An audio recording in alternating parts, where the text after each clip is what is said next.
The year is 1942. Japan storms into Southeast Asia with shocking speed. Colonial powers collapse, and in the Dutch East Indies, the Japanese are hailed by some as liberators. But it wasn't just military might that helped Japan gain control. It was propaganda. Under the slogan, Asia for Asians, Japan launched a powerful campaign to win over Indonesian hearts and minds. Their aim? Replace Dutch colonial rule and embed themselves as the new dominant power. At first, many Indonesians were hopeful. Dutch oppression had lasted for centuries. Suddenly, there were Japanese posters showing Asian unity, broadcasts in local languages, even leaders saying, "Indonesia belongs to Indonesians." But the reality was more complex and more dangerous. From the beginning, Japan weaponized every form of media. Schools were restructured. Students sang Japanese songs and learned about the emperor. Radio stations broadcast imperial speeches and military victories. Newspapers printed stories of Asian brotherhood and the evils of Western colonialism. Visual propaganda exploded. Bold posters showed Asian hands breaking Western chains. Japanese soldiers standing beside Indonesian farmers. Smiling children saluting the rising sun.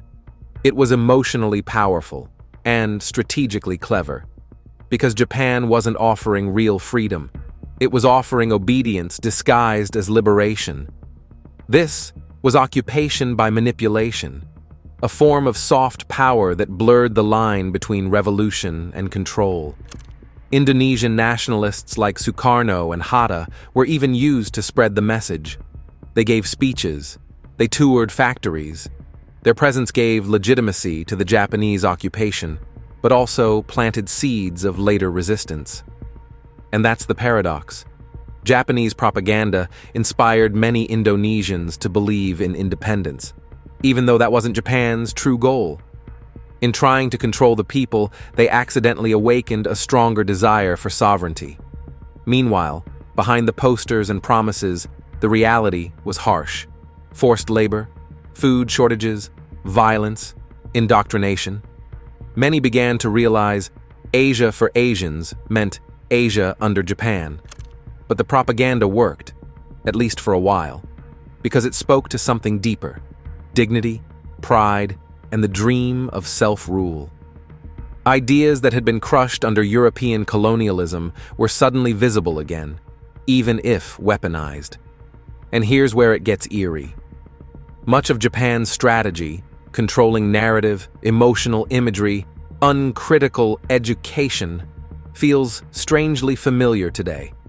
Think about modern media manipulation, state-controlled news, social platforms amplifying messages, schools used for ideological purposes.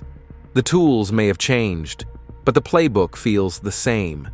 Propaganda isn't just about lies. It's about emotional truth wrapped in strategic framing. In the end, Japan's rule in Indonesia lasted only 3.5 years, but its propaganda left lasting effects, inspiring nationalism, shaping identity, and reminding us that freedom promised is not the same as freedom delivered. If you want more powerful stories from Indonesian and Dutch history, subscribe to IndoInsight and uncover the past that still shapes our world today.